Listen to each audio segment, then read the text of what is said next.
Assalamualaikum warahmatullahi wabarakatuh. Saya Rahma Yuni, CGP Angkatan 11, PTD SDN 016503 Tanah Rakyat, akan melakukan pembebasan diseminasi budaya positif kepada rekan-rekan sejawat saya.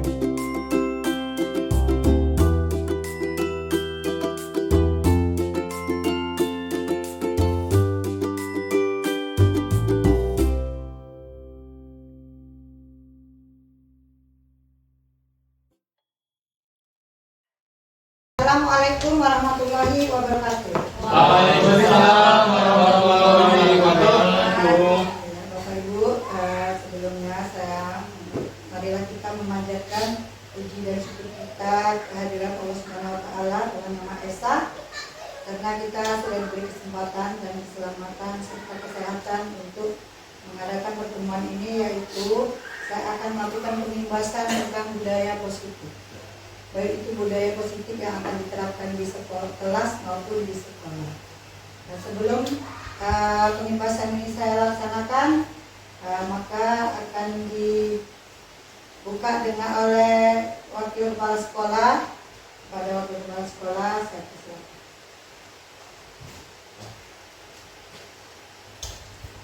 Assalamualaikum warahmatullahi wabarakatuh. Marilah kita sama-sama ucapkan rasa puji syukur kita atas kiriman Allah Subhanahu wa taala, yang mana kita diberikan karunia kesehatan, limpahan rahmat serta nikmat iman, sehingga kita dapat hadir di kesempatan siang hari ini, yaitu untuk mengikuti tentang CGP yang diikuti oleh Ibu Rahma Yuni. Dan tak lupa pula kita panjatkan selawat kepada Nabi Muhammad SAW. Semoga dengan memperbanyak selawat setelah di awal ini masa kita diakui sebagai umatnya. Amin. Ya Rabbal Alamin. Nah, di sini saya mewakili dari Ibu Kepala Sekolah, di mana Ibu Kepala Sekolah memberikan tadi ada kegiatan di luar, jadi diamanahkan kepada saya untuk mewakilinya. Di sini Ibu Kepala Sekolah memberikan kesempatan kepada Ibu Rahma Yuni sebagai CGP Angkatan ke-11 untuk pembebasan budaya positif yang dapat diterapkan di sekolah, yaitu PTD SD Negeri 016503 Tanah Rakyat. Dengan ini kami persilakan kepada Ibu Rahma Yuni untuk menjelaskan tentang pembebasan budaya positif. Nah, kepada Ibu Rahma Yuni saya berikan waktunya. Saya sudahi dengan Assalamualaikum warahmatullahi wabarakatuh. Terima kasih kepada Bapak Rudi yang telah mewakili kepala sekolah. Baik, langsung saja Bapak Ibu. Di sini saya akan menyampaikan tentang pendidikan kami, yaitu modul 1.4 yang berupa materinya adalah budaya positif. Baik, adapun agenda kita hari ini yaitu yang pertama pembukaan yang sudah saya sampaikan tadi. Kemudian tujuan umum dan tujuan khusus. Selanjutnya pemahaman inti, yaitu apa yang akan saya paparkan nanti, dan refleksi. Baik Bapak Ibu, tujuan umum di sini yaitu sesuai dengan pemikiran pembelajaran oleh Ki Hajar Dewantara yang disebut biasa dengan KHD ya. Bagaimana menghubungkan konsep budaya lingkungan positif di sekolah yang berpihak kepada murid. Kemudian melakukan evaluasi dan refleksi tentang praktik disiplin dalam pendidikan Indonesia secara umum untuk mendapatkan pemahaman-pemahaman baru mengenai konsep budaya positif untuk menciptakan murid yang berprofil pelajar Pancasila. Selanjutnya yaitu memahami peran kita sebagai guru, bagaimana untuk membangun budaya positif dengan menerapkan konsep disiplin positif dalam berinteraksi dengan murid. Baik Bapak Ibu, adapun agenda selanjutnya yaitu tujuan khusus hari ini, yaitu bagaimana saya sebagai guru pemula, calon guru pemula ya, angkatan 11, menyampaikan bagaimana paradigma stimulus respon kita, bagaimana teori kontrol, keyakinan kelas, hukuman dan penghargaan, 5 posisi kontrol guru, dan segitiga restitusi dalam penyelesaian masalah. Selanjutnya yaitu bagaimana menerapkan strategi disiplin positif yang memerdekakan murid untuk menciptakan sekolah yang berekosistem aman dan berpihak pada anak. Kemudian di sini tujuan khususnya yaitu menyusun langkah-langkah dan strategi aksi nyata yang efektif dalam mewujudkan kolaborasi seluruh pemangku kepentingan yang ada di sekolah, yakni kita sebagai warga sekolah, bagaimana mengembangkan karakter anak murid dengan budaya positif yang tercipta. Selanjutnya, bersikap refleksif dan kritis terhadap budaya di sekolah dan senantiasa mengembangkan sesuai dengan kebutuhan sosial dan emosional murid. Baik, sebelum saya mulai, Bapak Ibu, di sini ada pertanyaan pemantik. Setuju atau tidak setuju? Itu ada di hati Bapak Ibu sekalian. Nah, di sini yang pertama, pertanyaannya adalah hukuman dapat mendisiplinkan anak. Kemudian, apakah yang kedua, pemberian hukuman dengan hal positif seperti membaca atau membersihkan halaman sekolah dapat meningkatkan disiplin anak? Contoh, kita terbiasa ya Bapak Ibu, anak-anak kalau nanti tidak mengerjakan PR, karena tidak mengerjakan, tulis tuh 1 lembar. Ya kan gitu Bapak Ibu? Ya. Ya, benar. Saya besok akan mengerjakan tugas tepat waktu. Nah, terbiasa begitu. 1 lembar atau sekian baris ditentukan oleh. Kemudian pertanyaan selanjutnya, memberi penghargaan dapat meningkatkan motivasi belajar anak. Nah, jawaban ini dapat Bapak Ibu simpan dalam hati. Setelah pemaparan nanti kita dapat mengembangkan bagaimana pola pikir kita sebenarnya.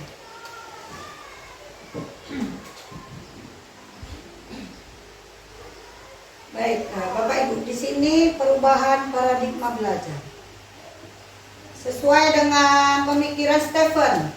Nah, di sini kita bagaimana membuat kemajuan perlahan-lahan, merubah mindset kita yang seperti yang sudah lama. Jelasnya kita kan punya mindset ya. Nah, kita ini punya pemikiran bahwa apa yang kita laksanakan selama ini adalah benar.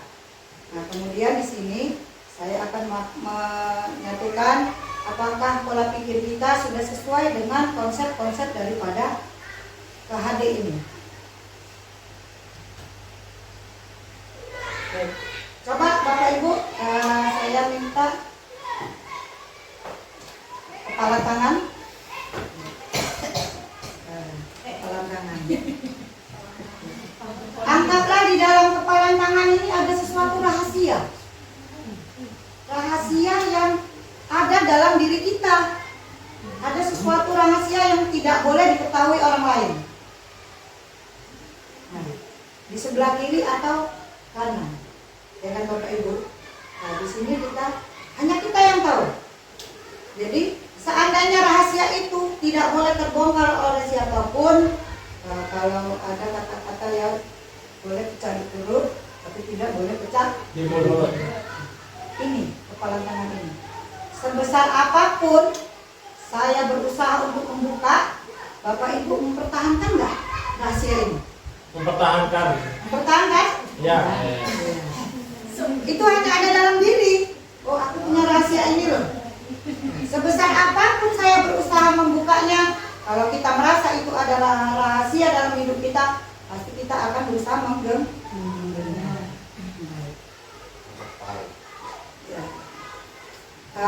Usaha misal ya, saya komisikan pada anak murid. Jadi kalau kita ini kan sifatnya gini, kalau kita dirayu itu dalam beberapa hal itu ada yang oke, saya mau berterus terang gitu ya kan. Nah, dengan rahasia ini tadi, apapun yang saya ulurkan, misal saya kasih nih ya penghargaan dengan kalau mau buka rahasianya saya kasih 100 100.000 atau saya kasih 200.000. Tapi karena kita merasa itu adalah privasi untuk kita, maka kita tetap berusaha. Baik Bapak Ibu, dengan begitu apa yang ada di pikiran Bapak Ibu sekarang? Apa? Penasaran? Bagi Bapak Ibu yang memegang tadi, apa? Iya, iya. Baik, lihat. Yang memegang kontrol atas kepala tangan kita itu siapa? Orang lain atau kita sendiri? Kita sendiri. Kita sendiri. Kita rahasia kita harus kita sendiri. Nah, Bapak Ibu, apakah kaitannya ini tadi dengan murid kita? Ini tadilah yang dinamakan dengan kontrol. Nah, anak murid kalau kita paksa, kita punya harus gini, kalau tidak dimulai dari hati anak itu sendiri, tidak akan bisa berjalan sesuai dengan yang diharapkan. Karena kontrol itu tidak terdapat pada kita sebagai guru, tapi sebenarnya kontrol itu terhadap anak murid kita. Keinginan mereka itu bagaimana? Makanya pola pikir KHD ini adalah bagaimana kita menggali apa yang ada di anak kita ini. Baik. Di sini ada menurut William Glasser ilusi yang ada dalam pikiran kita sebagai guru. Baik Bapak Ibu. Inilah selama ini ada ilusi yang ada dalam pikiran kita kepada anak murid kita. Yang pertama, ilusi guru mengontrol murid. Kita kan selalu terbiasa ya Bapak Ibu. Ini harus benar, harus sesuai dengan keinginan kita. Berarti sifatnya itu satu jalur aja, dari guru ke murid. Dan tidak ada imbal balik, guru ke murid dan murid ke guru. Yang kedua, ilusi bahwa semua penguatan positif itu efektif dan bermanfaat. Kita berpikir apa yang sudah kita laksanakan selama ini sudah sesuai dengan harapan kita, tapi belum tentu sesuai dengan harapan anak murid kita. Selanjutnya itu ilusi bahwa kritik dan membuat orang merasa bersalah dapat menguatkan karakter. Itu ilusi yang ada dalam diri kita. Kemudian ilusi bahwa orang dewasa memilih hak untuk memaksa. Nah, contohnya, kamu kan masih kecil, jadi harus mau diatur oleh ibu, oleh bapak guru dan ibu guru. Kalau anak kecil itu harus mau diatur. Itu ilusi yang ada dalam diri kita sebagai guru. Baik, selanjutnya yaitu lihat perubahan paradigma stimulus respon atau teori kontrol. Baik, di sini Bapak Ibu bisa kita lihat bagaimana itu kita, teori kontrol apa yang ada di situ. Baik, bisa lanjut. Baik, inilah inti sebenarnya Bapak Ibu, budaya positif. Apa itu budaya positif?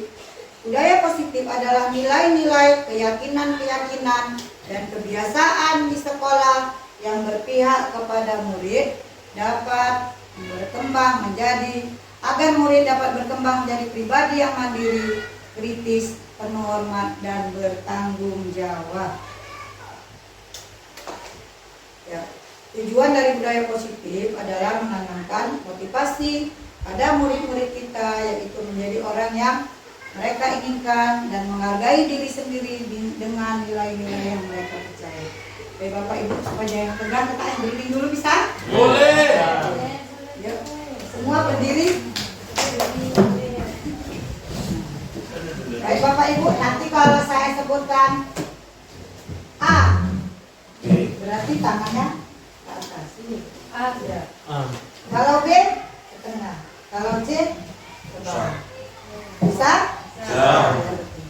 A, B, C, B, A, C. Masih konsentrasi ya. Konsentrasi. Tukar ya? Bisa tukar? Oke.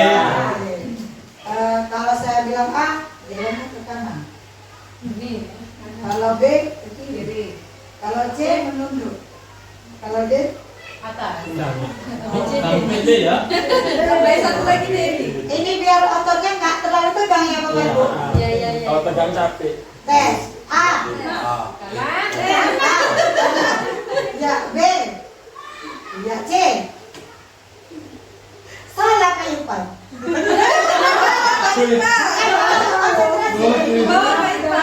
Ada dipikirin. Dia gini lagi udah benar, sama gini lagi dia. Enggak mau dan Oke baik A. B. C. D. C.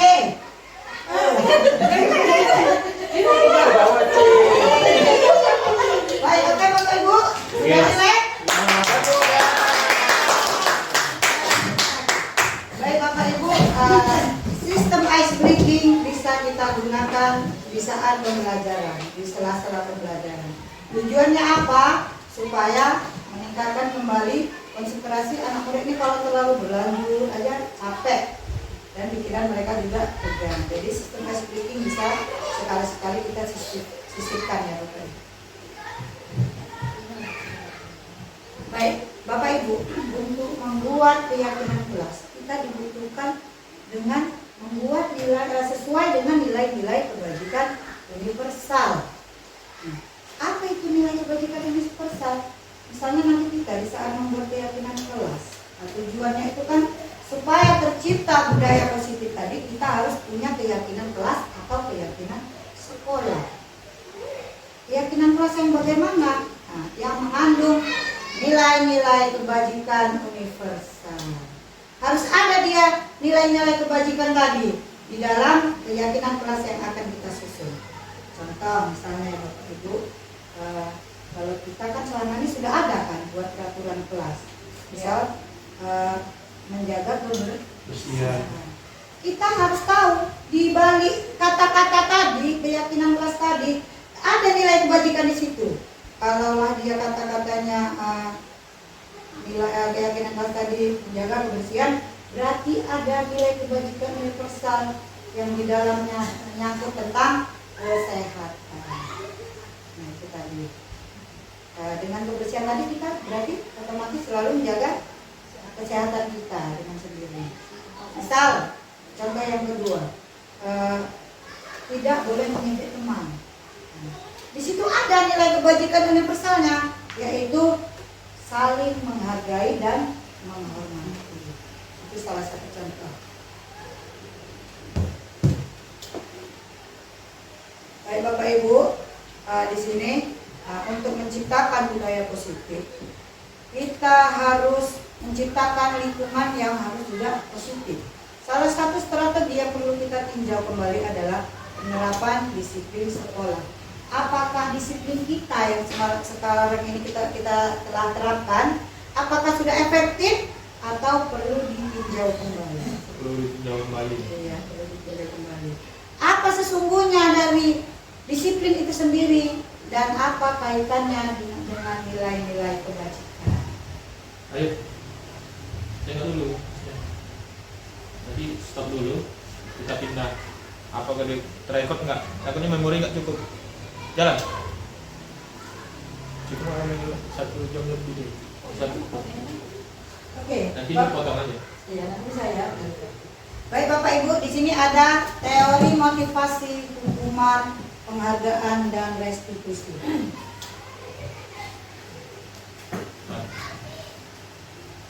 Baik, di sini Bapak Ibu. Teori motivasi.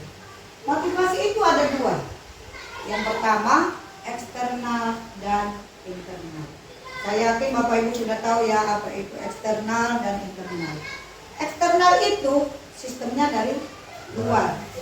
Nah, kita kan mau menciptakan anak didik kita ini tadi bisa menggapai impian mereka. Jadi bagaimana caranya? Kita harus mampu menciptakan. Kalau kita pakai motivasi eksternal, misalnya eksternal itu contohnya dengan apa yang menghindari ketidaknyamanan. Anak-anak yang selalu kita beri hukuman, misal, nah, kau datang terlambat. Jadi ibu hukum dengan keliling lapangan 2 kali.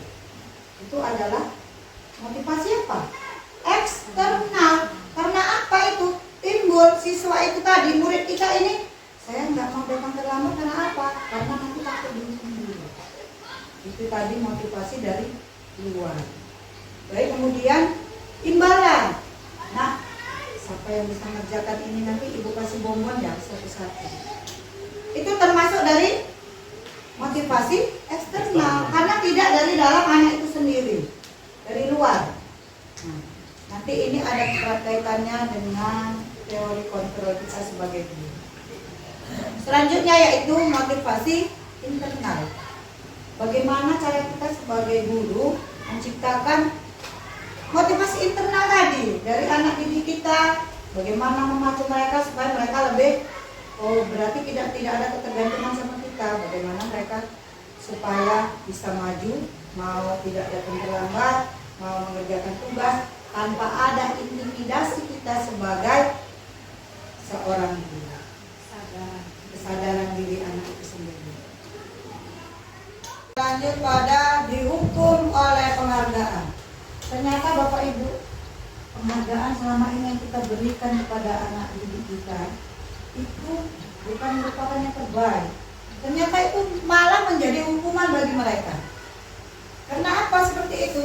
Karena pengaruh jangkanya menjadi jangka pendek. Mereka hanya mindset yang ada pada mereka, kalau dikasih hadiah, aku harus selesaikan. Jadi besok kalau nggak dijanjikan hadiah lagi, anak tidak punya motivasi. Seperti itu. Kemudian penghargaan menghukum ya. Yang selanjutnya penghargaan mengurangi ketepatan. Nah, siapa siap duluan? Ibu kasih hadiah nih. Roti Apollo. Kasih soal matematika. Ini contoh ya Bapak Ibu. Anak-anak tuh buru-buru ngerjainnya. Karena mereka mau cepat. Bisa jadi apa yang mereka kerjakan itu tidak tepat, tidak benar. Karena mereka mengejar waktu. Karena dimotivasi dengan penghargaan itu. Kemudian penghargaan tidak efektif, penghargaan bisa benar.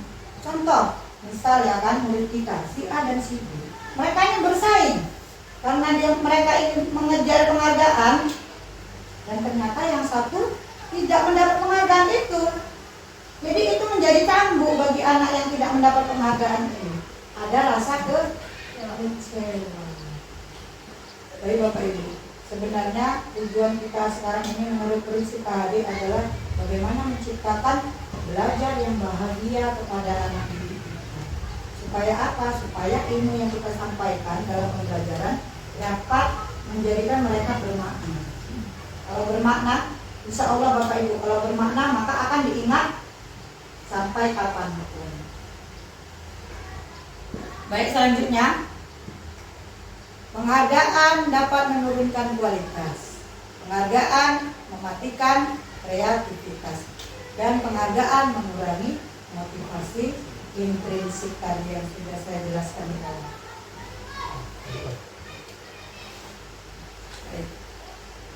Kebutuhan dasar manusia. Baik Bapak Ibu, anak-anak didik kita ini sayang seperti kita, punya kebutuhan dasar hidup. Kebutuhan dasar hidup itu ada 5 Bapak Ibu. Kebutuhan itu mereka merasa bahwa itu harus terpenuhi. Sama juga seperti kita sebagai guru. Kalau tidak terpenuhi, maka mereka merasa puas.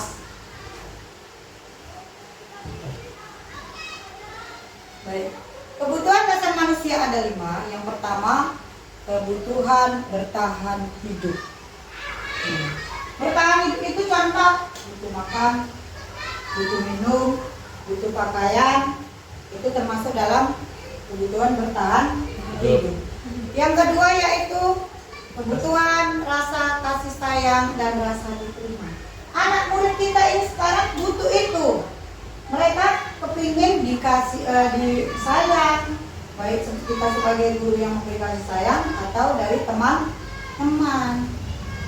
Nah, selanjutnya yaitu penguasaan. Penguasaan ini, kebutuhan penguasaan ini adalah pengakuan kita. Anak-anak itu butuh. Kalau mereka dapat menjawab dengan kemampuan mereka, kita kasih A+. Mereka butuh nggak Bapak Ibu? Butuh. Butuh.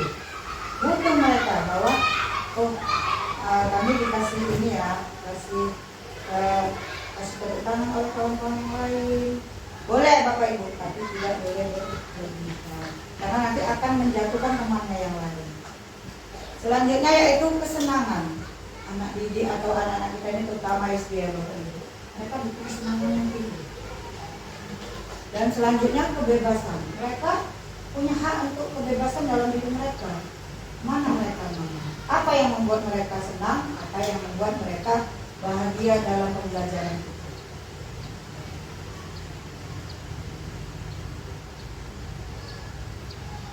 Ya lanjut. Ya. Baik, Bapak Ibu, di sini ada beberapa rangkaian yang sudah dibuat. Di sini kita mungkin Bapak Ibu bisa berpikir, apakah bentuk yang kita buat selama ini masuk hukuman atau konsekuensi?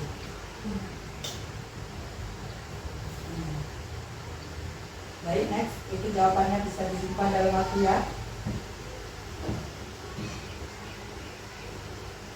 Baik, kita masuk kepada posisi kontrol. Baik Bapak Ibu, di sini saya akan memaparkan video nanti ya kan. Di sini ada 5 posisi kontrol kita sebagai guru. Posisi kontrol ini yang pertama yaitu sebagai penghukum. Yang kedua, pembuat rasa bersalah. Yang ketiga, kita sebagai guru ini merasa kita sebagai menjadikan guru kita itu teman. Dan posisi yang keempat yaitu pemantau. Yang kelima adalah sebagai manajer. Bapak Ibu, di sini ada video. Mari kita tonton bersama-sama. Kemudian nanti saya ingin Bapak Ibu mengisi voice note ini. Posisi manakah Bapak Ibu sekarang? Apakah posisi pertama, posisi kedua, ketiga, keempat, dan kelima? Boleh kalau lebih dari satu. Oh, saya ada 2 posisi sekarang. Manajer. Silakan. Baik. Pengawasan pemantau. Videonya kan? Bu, mari kita tonton bersama video ini. Ini nanti kita akan memahami apa posisi kita sebenarnya yang kita jalani sekarang ini. Yang ingat manajer. Itu bukan.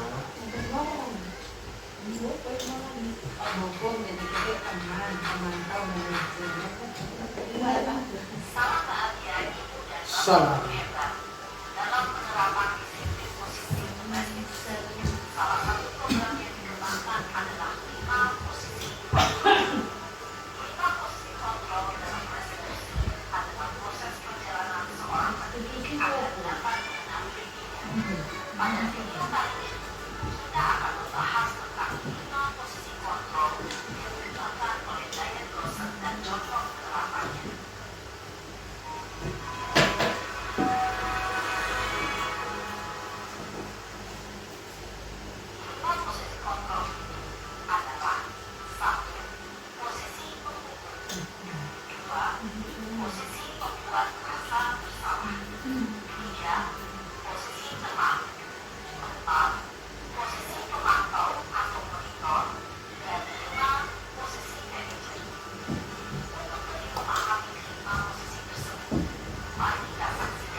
Ini nasibnya kayak awak sama Bukali ini.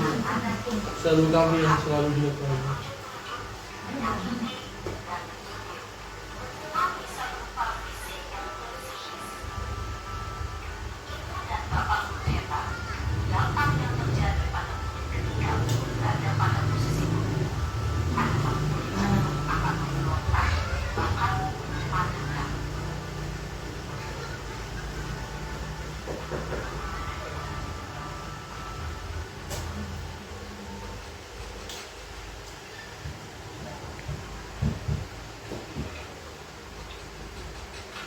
Dia lagi. Yang ini posisi yang kedua. Guru killer ini. Ini posisi Ini yang kedua. tugasnya ini, Pak. Buat rasa bersalah. Kayak pengawas memantau.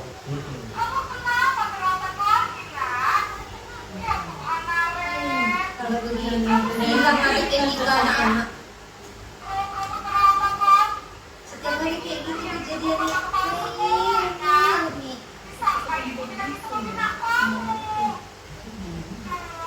Nanti, jadi Bapak Ibu bisa tahu posisi di mana sekarang. Karena Niki, makanya kita dua ya. Dari kepala sekolah. Buat rasa bersalah. Nggak berlaku di sini.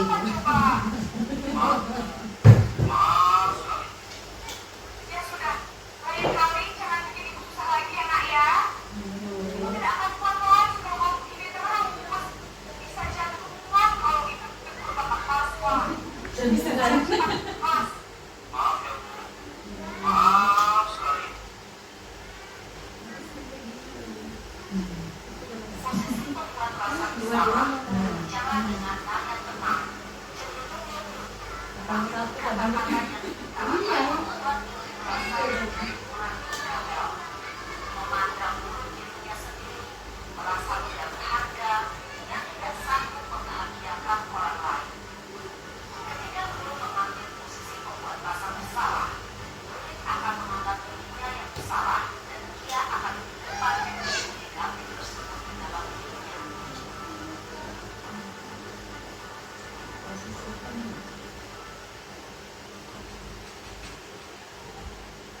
Nah Bapak Ibu ini posisi yang ketiga ya.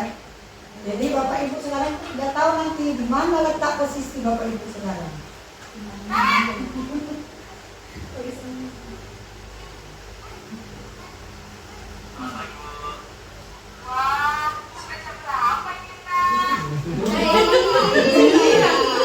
Sudah betul. Yang hari anaknya terlambat.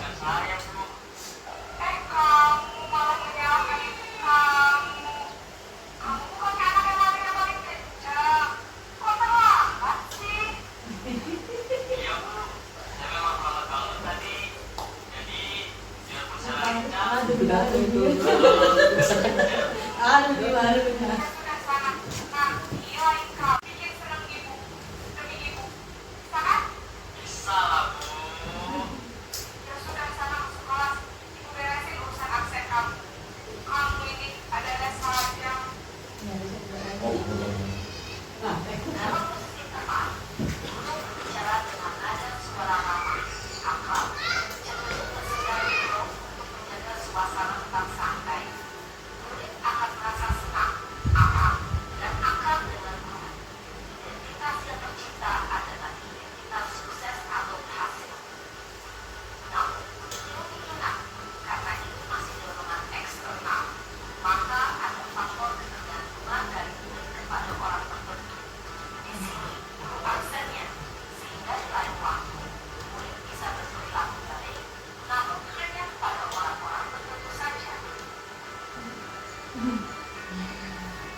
Keempat, posisi pemantau.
isbat yang sudah dibagi, silakan Bapak Ibu isi.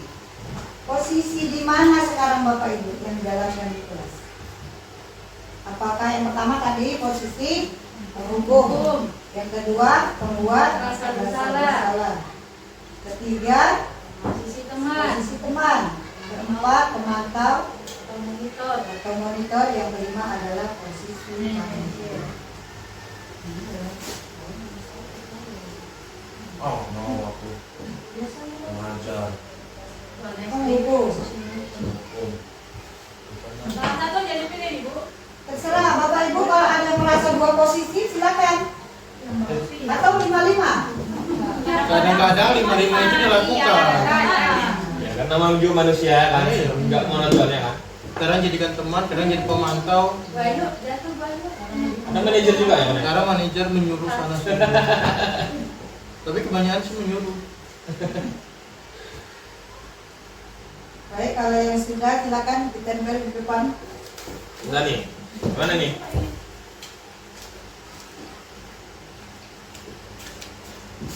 Oh bisa minta tolong Bu. Enggak ya, rekan-rekan. Itu baru. Menulis. Kalian cek. Kasih lidah, kasih lidah. Tulis ya, salah tulis. Kasih Balik. Mungkin loh. Balik lemnya anak. 53. Oke. Kasih lidah. Ah, ada lengketnya. Minta tolong Bu. Cepet. Sangat ya. Kan? Kan semua kok kuning, nggak bisa dilihat. Bisa. Ayun. Kalah. Oi, sampai kacang di Dewi. Oi. Wah, mau di situ kamera nanti kamu mau lewat dulu. Oh. Dari Ari. Jatuh. Mati. 9. Jadi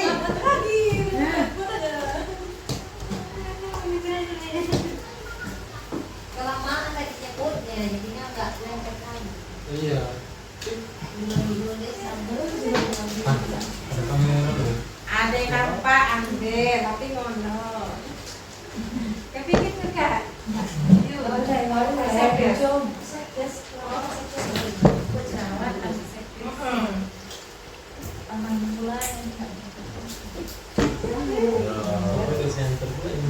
Baik Bapak Ibu, inilah posisi kontrol yang Bapak Ibu jalankan selama ini Bapak Ibu. Baik, saya akan bacakan. Ada yang posisi kontrolnya sebagai penghukum dan sebagai teman. Mungkin pada saat itu posisinya merasa cocoknya dihukum ya. Dan ada posisi di saat siswa itu bermasalah, kita menggandengnya sebagai teman. Selanjutnya ada yang membuat rasa bersalah, pemantau dan teman, sekaligus 3. Ada yang membuat sebagai posisi manajer dan penghukum ya, penghukum. Ada yang banyak ini Bapak Ibu. Posisi merasa bersalah, teman, memantau, manajer, wah semua diborong. Baik, Bapak Ibu. Baik Bapak Ibu, setelah kita amati video tadi, kita lihat dan kita resapi di situ. Kalau kita sebagai penghukum, maka akan berakibat pada anak ini meninggalkan jejak kita. Misal penghukum itu kan kita bersifat verbal ya. Nah, mungkin kalau zaman sekarang tidak lucu kejam hukumannya, tapi kalau teringat zaman dulu, ya zaman saya sekolah dulu, kalau salah tuh main pukul sampai biru-biru ya Bapak Ibu. Nah, Bapak Ibu pasti jalan itu kan? Ya, Ani. Pukul kakinya sampai biru. Kena kipas Jepang. Kena kipas Jepang, kita. Kepiting. kena roll kuning gitu. Baik. Itu tadi meninggalkan bekas nggak? Bekas. Sama kita. Meninggalkan bekas Bu. Right. Meninggalkan bekas. Tidak baik untuk kita. Bahkan bisa jadi itu nanti kita turunkan sama anak didik kita. Kalau kita terbiasa mengalami kekerasan, kita pasti akan menurunkannya. oh aku dulu dibuat gurunya seperti itu, berarti aku buat gitu juga sama anak kita. Saya enggak, Bu. Karena mungkin nggak pernah dipukul. Pernah, Bu. Nggak pernah lagi. Pernah, Bu. Suruh cari kayunya sendiri pun, Bu. Baik Bapak Ibu, setelah kita lihat video tadi, posisi manakah yang terbaik untuk kita sebagai guru? 5, Bu, manajer. Ya, sebagai Teman, manajer. manajer. Manajer itu di sini kita sifatnya bagaimana kita menggali dari dalam anak itu tadi, bagaimana dia menyesali apa yang sudah dibuat, dan dia juga bertanggung jawab mencari penyelesaian dari dalam dirinya. Bukan yang selama ini kita lakukan yaitu satu arah, kita yang memberi hukuman, anak itu harus menuruti apa yang kita buat. Karena itu sifatnya hanya sementara. Posisi teman juga gitu. Mungkin kita sering ya Bapak Ibu. Teman itu lebih rileks kayaknya posisi teman. Cuman mereka nanti pada akhirnya ada ketergantungan sama kita. Dengan guru lain mereka nggak bantu.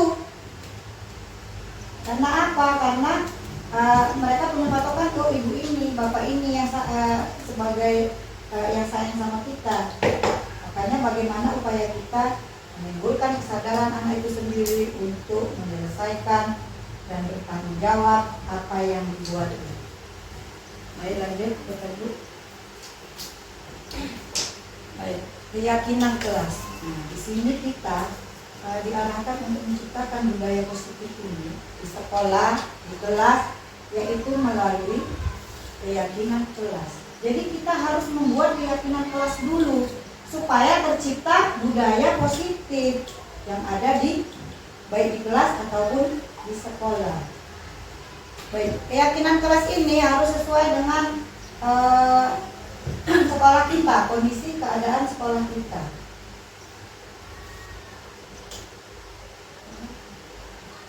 Nah, baik.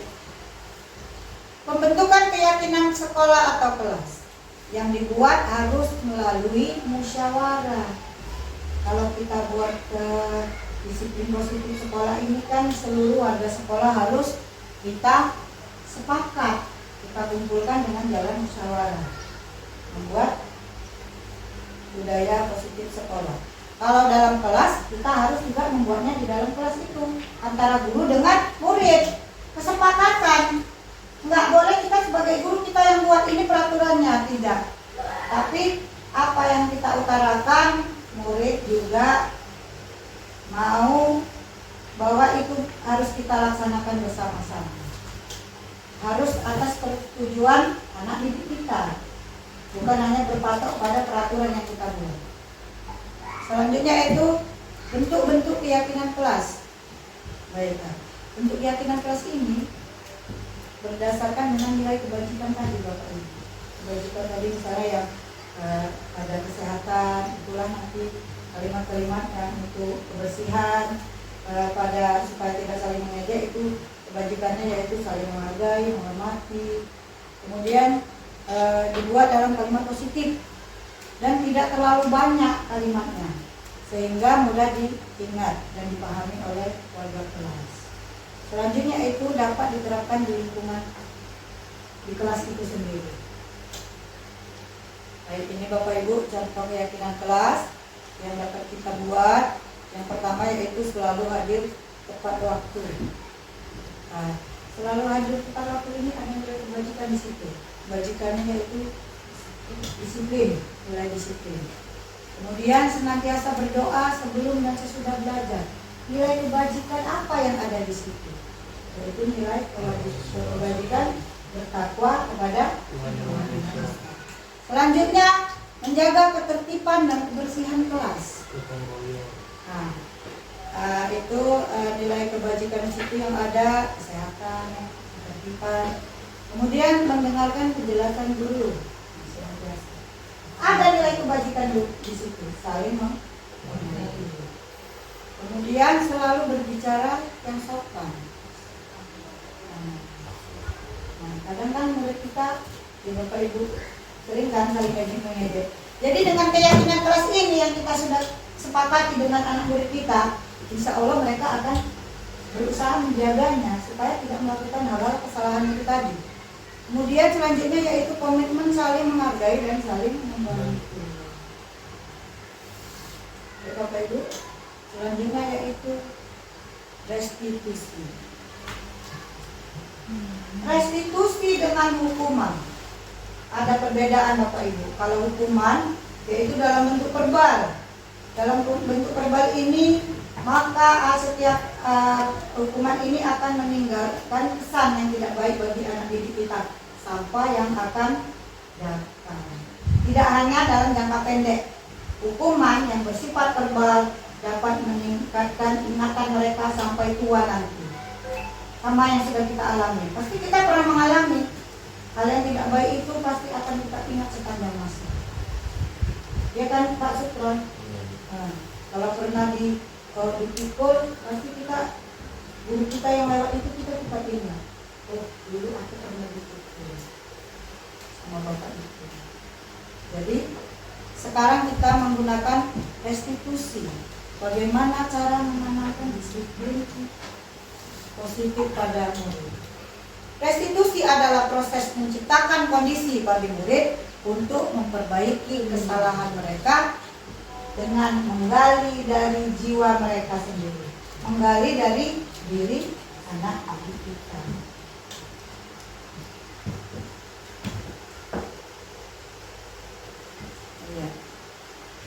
Ya Bapak Ibu, perbedaan peraturan dan keyakinan kelas. Kalau peraturan kelas cenderung itu satu arah. Antara, misal kita sebagai guru, kita buat peraturan. Dan belum tentu peraturan itu disetujui oleh anak didik kita. Itu namanya bentuk peraturan. Kalau keyakinan kelas, harus ada kesepakatan supaya timbul tanggung jawab dari diri mereka sendiri.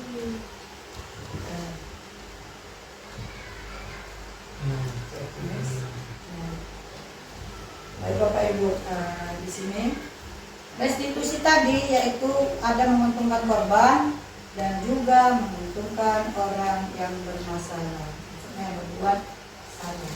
Jadi kita tidak cari siapa korban, siapa tersangka. Itulah proses restitusi.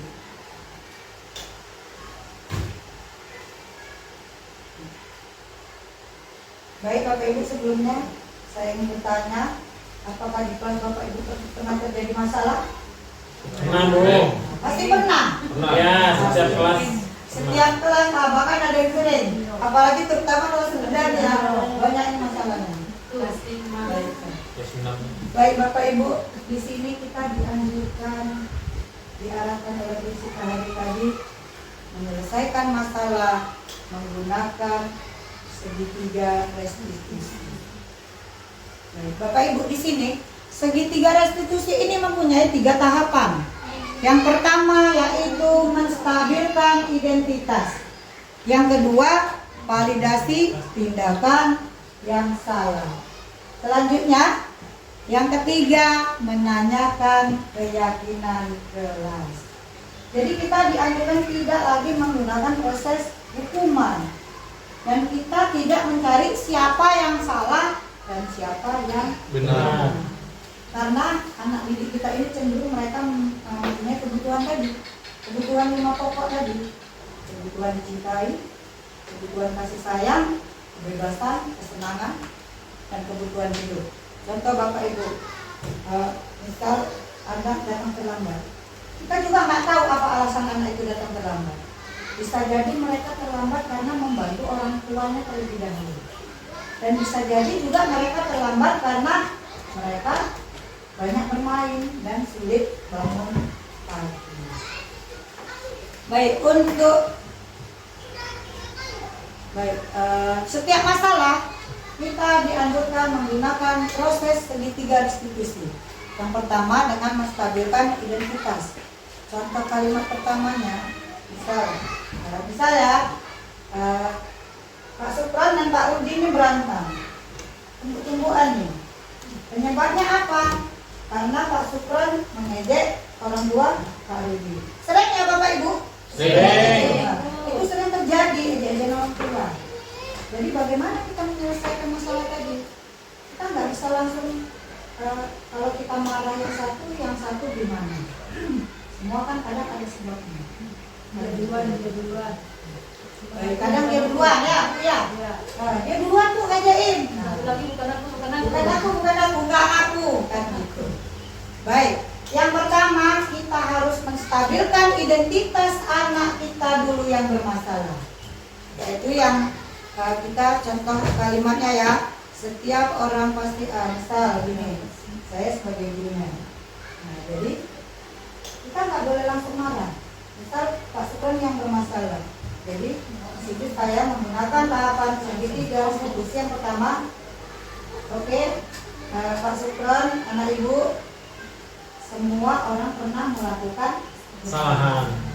Kalau anak-anak bapak ibu pasti nggak ngaku mulanya, ya kan? Gak ada bu. Kawannya iya bu. Jadi kita cara membuat tadi dengan proses restitusi ini. Oke nak, setiap orang pernah melakukan Kesalahan. Ibu juga pernah melakukan kesalahan, bapak itu juga pernah, temanmu juga pernah. Jadi emosi anak tadi stabil. Dari yang mereka berbohong nggak ngaku, mereka bisa menjadi stabil. Selanjutnya kita stabilkan lagi. Kamu bukan satu-satunya yang pernah melakukan Kesalahan. Setelah proses yang pertama selesai, masuklah kita proses yang kedua, validasi tindakan yang salah. Kita nggak bisa langsung marah sama yang ngejek, ya kan? Kita juga harus tanya, ya, kamu pasti punya alasan, kenapa ngejekin orang tua dari temanmu? Itu proses yang kedua. Pasti nanti ada jawabannya. Biasanya gimana itu Pak Rudy? Ya duluan bu, matanya belirik-belirik, gitu ya kan? Iya. Yang mama aku. Itu mamaku ya. Baik. Jadi di situ kita dalam proses validasi tindakan yang salah, ya nak, kalaupun dibutuhkan, apa nggak ada cara lain? Kan nggak mesti kita membalas. Nah, jadi kita masukkan sugesti pada anak tadi supaya emosinya juga turun dan mereka menyadari bahwa apa yang mereka lakukan salah. Nah, jadi kita bisa mengatakan, kamu tahu nggak apa yang dilakukan itu salah? Biasanya anak-anak jawabnya gimana Bapak Ibu? Yang ngejek-ngejek tadi, kamu tahu nggak apa yang dilakukan itu salah? Oh itu tapi pada akhirnya menyadarkan, iya benar. Setelah proses yang kedua ini tadi kita laksanakan, barulah kita masuk proses yang ketiga. Kita tanyakan keyakinan kelas apa yang sudah disepakati. Nah, ibu masih ingat dengan keyakinan kelas kita? Kalau saling mengejek tadi keyakinannya mana Bapak? Saling menghargai dan saling menghormati. Biasanya anak-anak kalau ditanya, iya bu, keyakinan kelas yang kesekian, saling menghargai dan saling menghormati. Nah, kemudian kita di proses yang ketiga ini kita dianjurkan bagaimana kita menimbulkan kesadaran anak itu menyadari kesalahannya dan memperbaiki kesalahannya. Contoh, jadi kalau memang salah, apa yang kalian buat nak? Pasti anak-anak kita jawabnya minta izin bu, minta maaf. Ya kan Bapak Ibu? Kemudian kitalah yang memfasilitasi mereka. Kalau mau minta izin ya silakan, minta izin sama kawannya, supaya masalah kedua anak ini dapat terhenti sampai di situ dan tidak berlanjut.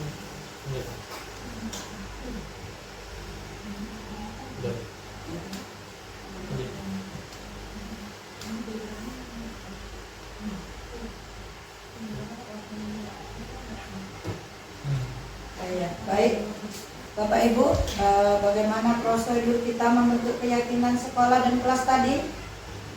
Iya, prosedurnya kita harus apa yang kesepakatan dengan anak murid tadi, kemudian kita juga saling berkolaborasi Bapak Ibu. Tidak hanya sekedar saya bertugas 3, namun semua kita warga sekolah di sekolah ini harus berkolaborasi. Jadi saling Bapak Ibu menyampaikan kira-kira apa keyakinan kelas yang cocok, dan kemudian kita buat kesepakatan dengan anak didik kita di kelas, dan juga kita harus berkolaborasi dengan orang tua dan lingkungan sekolah. Ibu, keyakinan kelas setelah kita sepakati dan kita buat, ataupun keyakinan sekolah, maka kita selayaknya sudah boleh menempelkan di dinding supaya dapat dibaca dan dipahami oleh anak didik kita. Baik Bapak Ibu, supaya rileks kita ya, jangan tegang kali. Mana kalau kita SBK? Hore! Baik, atau kawan mana mau minum? Ada Bu. Ada Bu Rama. Jadi SBK kita hari ini tentang apa Bu? Profil pelajar Pancasila ya Bapak Ibu. Oke, ya.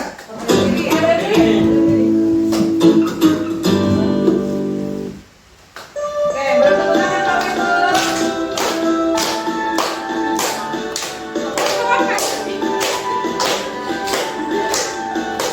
Belajar Pancasila, beriman dan bertakwa pada Tuhan Yang Esa dan berakhlak mulia, berkebinekaan global, gotong royong mandiri, kreatif dan bernalar kritis. Belajar Pancasila, beriman dan bertakwa pada Tuhan Yang Esa dan berakhlak mulia, berkebinekaan global, gotong royong mandiri, kreatif dan bernalar kritis.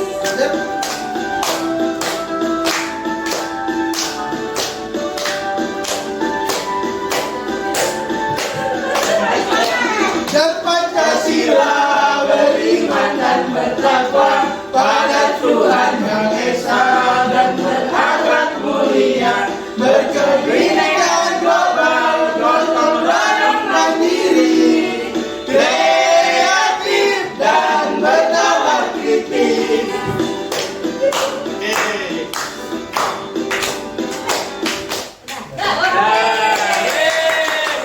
Makasih Bu.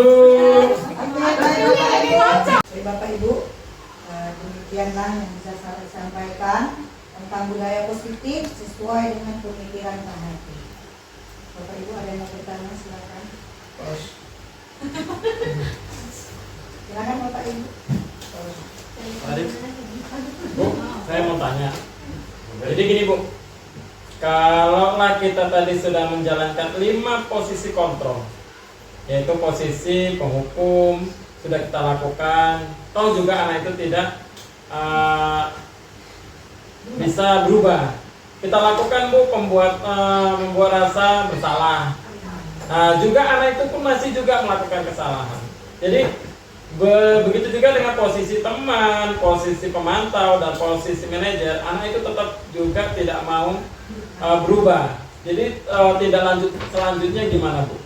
Baik Bapak Ibu, sebetulnya budaya positif di sini kita dianjurkan kita menggunakan posisi kontrol yang kelima, yaitu posisi manajer.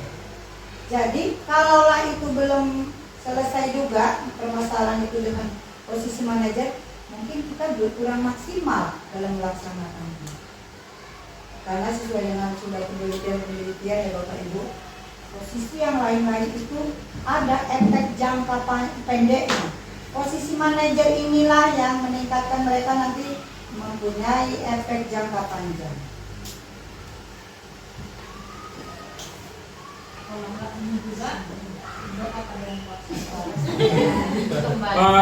Jadi Bu, kalau seandainya udah kita lakukan ini, bolehkah ini tidak berjalan juga Bu? Bolehkah kita ini bekerja sama dengan orang tua murid? Boleh. Makanya kita keyakinan kelas tadi dan keyakinan sekolah kita itu kita tidak hanya sebatas yang ada di sekolah, kita harus kolaborasi dengan orang tua dan lingkungan sekitar.